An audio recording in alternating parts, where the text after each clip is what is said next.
काठमाडौँ महानगरपालिकाका बुमरहरू मर्मतपछि पुनः सञ्चालनमा आएका छन्। महानगरका मेयर बालेन्द्र शाहका अनुसार हिजोबाट 5वटा बुमरहरू सञ्चालनमा आएका हुन्।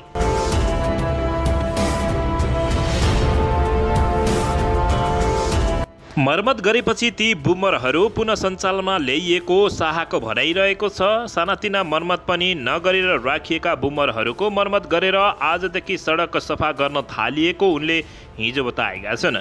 आजदेखि 5वटा बुमरले सडक सफा गर्न थालेको उनले जानकारी दिएका छन्। मेयर बालेन्द्र शाहका अनुसार बिहीबारदेखि थप 4वटा बुमर पनि सञ्चालनमा आउने जानकारी दिएका हुन्।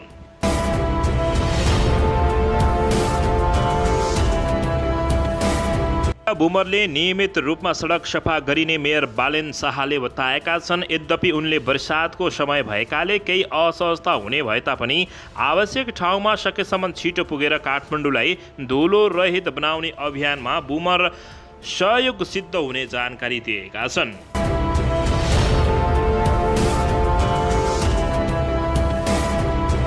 बालेन्द्र शाहले फेसबुकमा स्ट्याटस लेख्दै बिग्रिएका बुमरहरू मर्मतपछि पुनः सञ्चालनमा ल्याइएको बताएका हुन्।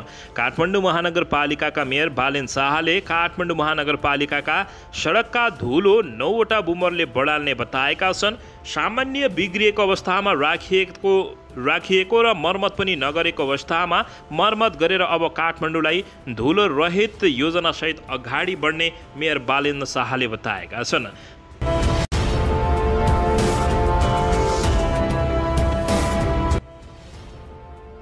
मेयर बालेन्द्र शाहले भने सानातिना मर्मत पनि नगरेर राखिएका बुमरहरूको मर्मत गरेर बुधबारदेखि सडक सफा गर्न थालिएको उनले बताएका छन्। उनका अनुसार बुधबारदेखि 5वटा बुमरले सडक सफा गर्न थालेको बताएका हुन्।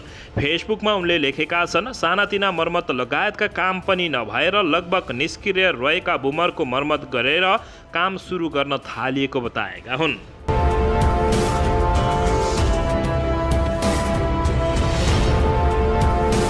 उनले भने आजदेखि 5वटा बुमरले काठमाडौँ सरसफाई गर्न थालेका छन्। उनका अनुसार बिहीबारदेखि थप 4वटा बुमर पनि सञ्चालन आउने जानकारी दिएका छन्। जम्मा 9वटा बुमरले नियमित रूपमा सडक सफा गरिने मेयर बालेन्द्र शाहले बताएका छन्। उनले अगाडि लेखेका छन्, बर्खा भएकाले केही असहजता पक्कै हुनेछ, तर आवश्यक ठाउँमा सकेसम्म छिटो पुगेर काठमाडौँलाई धुलो रहित बनाउने अभियानमा बुमरहरू सहयोग सिद्ध हुने जानकारी दिएका छन्। बाबुहरू, यो बालेन्द्र शाहको कामलाई तपाईहरूले के भन्न चाहनुहुन्छ अवश्य पनि प्रतिक्रिया दिन नभुल्नुहोला।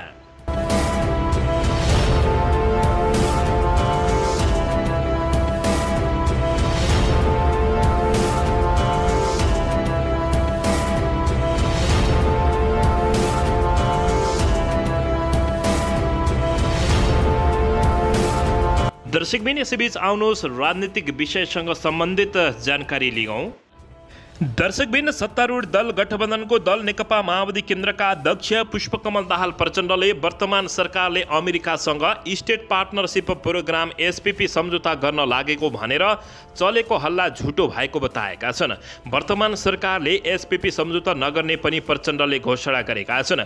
पार्टीका दिवंगत नेता ऋतबहादुर खड्काको 21औं स्मृति दिवसको अवसरमा बिहीबार काठमाडौँको पेरिस डाँडामा आयोजित कार्यक्रमलाई सम्बोधन गर्दै प्रचण्डले एसपीपी सम्झौता भइसक्यो हुँदैछ रे भन्या जस्तो गरी प्रचार गरी पनि त्यो झुटो भएको बताएका छन्।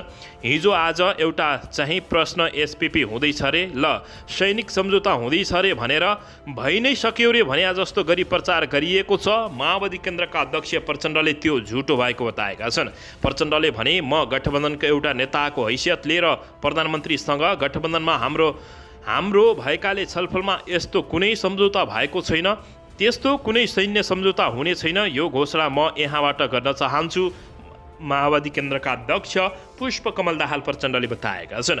प्रधानमन्त्री शेरबहादुर देउवाले पनि एसपीपी सम्झौता नहुने भनेर प्रतिबद्धता जनाएको प्रचण्डले उल्लेख गरेका छन्। प्रधानमन्त्रीजीले म कुनै पनि हालतमा त्यस्तो सम्झौतामा जान चाहन्न भनेर कमिटमेन्ट गर्नुभएको छ, कोही भरममा पार्न जरुरी छैन, माओवादी केन्द्रका अध्यक्ष पुष्पकमल दाहाल प्रचण्डले बताएका हुन्। यद्यपि विगतमा सन् 2019मा केपी शर्मा ओली नेतृत्वको सरकारले एसपीपी सम्झौताको प्रक्रिया अगाडि बढिएको तथ्य भेटिएको प्रचण्डको भनाइ भएको छ। यो एसपीपी सम्झौता सन् 2019 सालमा केपी शर्मा ओली नेतृत्वको सरकारले गरिसकेको तथ्य इतिहासमा छ। यो कुरा हामी सबैले बुझ्न जरुरी छ, प्रचण्डले बताएका छन्। तर हाम्रो यो गठबन्धनले त्यस्तो कुरामा नलाग्ने भन्दै उनले ठोकुवा गरेका हुन्। हामी नेपालको राष्ट्रिय स्वाधीनताको पक्षमा, नेपालको विकास र समृद्धको पक्षमा दृढतापूर्वक उभिन्छौँ। सबैभन्दा बढी आत्मसमर्पणवादीतिर गएकाहरूले अहिले राष्ट्रवादको झुटो र पाखण्डी रूपले प्रचार गरिरहेको पुष्पकमल दाहाल प्रचण्डको भनाइ भएको छ। कुनै न कुनै रूपले राष्ट्रवादको झुटो र बडो पाखण्डी रूपले प्रचार गर्ने गरेको विगतमा पनि हामीले देखेको हो। जो सोभन्दा बढी आत्मसमर्पणवादी तिर जान्छ उनीहरूले नै राष्ट्रवादको बढी हावा दिने गरेको अनुभव नेपाली जनतालाई भएको माओवादी केन्द्रका अध्यक्ष पुष्पकमल दाहाल प्रचण्डले ठोकुवा गरेका छन्। दर्शकबिन यसैबीच यता नेकपा एमालेका नेता सूर्य थापाले नेतृत्व विरुद्ध घनश्याम भुषाल उत्रिएको भन्दै आलोचना गरेका छन्। आफ्नै निर्वाचन क्षेत्रमा विजयी हुने हैसियत नभएका नेताले नेतृत्व विरुद्ध औँला उठाउनु आत्मनिन्दाको विषय भएको थापाको भनाइरहेको छ। घनश्याम भुषालबारे यस्तो थापाले टिप्पणी दिएपछि नेकपा एमालेमा हैलाखैला मचिएको छ। आदरणीय घनश्याम भुषालजीले नेकपा एमाले स्थायी कमिटी सदस्यको मर्यादा विपरीत सार्वजनिक गरिरहनु भएका अभिव्यक्तिहरू मूलतः विगतमा पार्टी कब्जा गर्न उद्धित विभाजनकारी र एमाले विरोधी तत्त्वहरूलाई खुसी पार्ने कोटिका छन्। यो उहाँको आत्मनिन्दाको विनाशकारी रवैया र तरिका हो। कमसेकम रूपन्देहीमा आफ्नो निर्वाचन क्षेत्रमा मात्रै विजय हासिल गरेर काठमाडौँ आई पार्टी कमिटीभित्र नेतृत्वमाथि औला तेर्साउने दृढता गरेको भए त्यसलाई आत्मसमीक्षाको कोसिस भन्न मिल्थ्यो भनेर उनले कडा जवाब दिएका हुन्। 2077 पुष 5 गतेपछि आफ्नो पार्टीको नेतृत्वको सरकार ढाल्न राष्ट्रपति र सर्वोच्च अदालत समक्ष हस्ताक्षर गर्दै हिँड्ने डुल्ने गरेर देउबालाई प्रधानमन्त्री बनाउने बदनामका भूमिकाप्रति एक शब्द आत्मआलोचनासम्म गरेको भए वर्षमान लहरमा बसेर सरकारबाट बाहिरको घोषणाप्रति पश्चाताप गरेको भए तपाईँ सुन्न लायकसम्म हुने अवस्था बाँकी रहन्थ्यो भन्दै टिप्पणी गरेका छन्। त्यति बेला तपाईँ मन्त्री हुनु अघिका यस्तै भाषणबाजी र मन्त्रीको हैसियतमा तपाईँको कार्य सम्पादनको सीमा मात्रको तुलना गरेर हेर्न र आत्मनिन्दाको बाटो छाडेर सुध्रिन उपयुक्त देखिन्छ। पार्टी त धुलो टकटक्याएर उड्छ र अगाडि बढ्छ। तपाईँ चाहिँ प्रचण्ड र माधव नेपालसँग वामपन्थी एकताको राग अलाग्दै एक साताव्यापी होइन, एक वर्ष त यसरी नै बिताइसक्नुभयो, बाँकी जीवनयापी अभियान नै सञ्चालन गरेर समय बिताउनुहोस् भन्दै उनले यस्तो बताएका छन्। 10 बुँदेको लिस्नो चढेर पार्टीमा फर्किनु भयो, अहिले त्यसलाई बिर्सिसक्नुभयो अनि पार्टीको महाधिवेशनलाई त तपाईँ सौराकाण्ड भन्दै लाञ्छित गर्दै हुनुहुन्थ्यो। त्यसको सारा प्रक्रियामा सहभागी भएकोमा केन्द्रीय कमिटी सदस्यमा निर्वाचित भएर आजको हैसियत पाउनु भएको छ। खासमा तपाईँ अब कहाँ गएर सम्हालिनुहुन्छ भनेका अगाडि कसरी बढ्नुहुन्छ भन्दै प्रश्न गर्दै कि अरूको हात एवं आफ्नो पार्टीको अहितमा नेतृत्व विरुद्ध बरबराउन तपाईँको मार्क्सवाद तरिका हो, अहिलेलाई यति प्रश्न मात्र भनेर उनले कडा प्रहार गरेका छन्। दर्शकबिन संघीय परिषद अध्यक्ष डाक्टर बाबुराम भट्टराई सहितका नेताहरूले पार्टी नै विभाजन गर्ने सम्मको तयारी गरेपछि जनता समाजवादी पार्टी जसपाका कार्यकारिणी अध्यक्ष उपेन्द्र यादवले नेकपा माओवादी केन्द्रसँग सहकार्य गरी अगाडि बढाउने गरी परामर्श थालेका छन्। भट्टराई समूहले पार्टी नै कब्जा गर्ने तयारी गरिरहँदा उपेन्द्र यादवले माओवादीसँग सहकार्यको विकल्पमा निकटहरूलाई छलफल थालेपछि यति बेला निकै ठुलो हलचल मचिएको छ।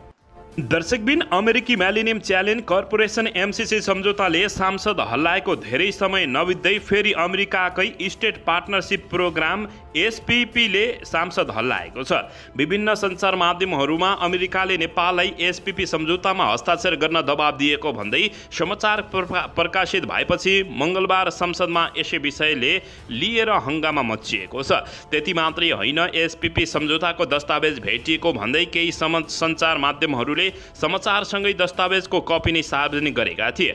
यस विषयमा गठबन्धनका शीर्ष नेताहरूले पनि दबाब दिन थालेपछि बुधबार बालुवाटारमा गठबन्धनका शीर्ष नेताहरूको बैठक डाकी प्रधानमन्त्री शेरबहादुर देउबाले एसपीपी सम्झौतामा हस्ताक्षर नगर्ने विश्वास दिलाएका हुन्। तर काठमाडौँ स्थित अमेरिकी दूतावासले भने एसपीपी मसौदा भनेर सार्वजनिक भएको दस्तावेज नक्कली भएको स्पष्ट पारेको छ। अमेरिकी दूतावासका कार्यवाहक राजदूत charge d affaires Manuel P मिकलरले नेपाल र अमेरिका बीच भएको सैन्य सम्झौता भनेर सार्वजनिक भएको दस्तावेज झुटो भएको बताएका छन्। दर्शकबिन तर यता भने नेपाली सेनाले अमेरिकी सेना वा सरकारसँग स्टेट पार्टनरसिप प्रोग्राम एसपीपी सम्बन्धी सम्झौता गर्ने कुनै पनि प्रक्रिया सुरु नभएको बताएको छ। उता अमेरिकाले नेपालकै आग्रहमा सम्झौता प्रस्ताव गरेको बताइरहँदा सेनाले एसपीपी बारे त्यस्तो कुनै पनि प्रक्रिया अगाडि नबढेको र नबढ्ने स्पष्ट पारेको छ। नेपाली सेनाले विज्ञप्ति निकालेर नेपालको असंलग्न परराष्ट्र नीतिमा प्रतिकूल असर पार्ने गरी भविष्यमा पनि कसैसँग सैनिक समझदारी नगर्ने प्रतिबद्धता जनाएको छ। सेनाले निकालेको विज्ञप्तिमा भनिएको छ, एसपीपी सम्बन्धी कुनै पनि सम्झौता वा समझदारी नेपाली सेनाले अमेरिकी सेना वा सरकारसँग नगरेको र त्यस्तो सम्झौता गर्नेतर्फ कुनै प्रक्रिया पनि नभएको उनले बताएको छ। अमेरिकाले भने उता एसपीपी सहभागी हुन नेपालले गरेको अनुरोधलाई स्वीकृत गरेको दाबी गरेपछि नेपालमा निकै ठुलो हंगामा मचिएको छ। नेपालमा रहेको अमेरिकी दूतावासका कार्यवाहक राजदूत मुनाल मिकलरले हिजो पत्रकारहरूसँगको कुराकानीमा सन् 2015 र 2017मा गरी 2 पटक नेपालले एसपीपीमा सहभागिताका लागि पत्रचार गरेको र सन् 2019मा अमेरिकाले त्यसलाई स्वीकृत गरेको दाबी गरेपछि यति बेला नेपालमा हंगामा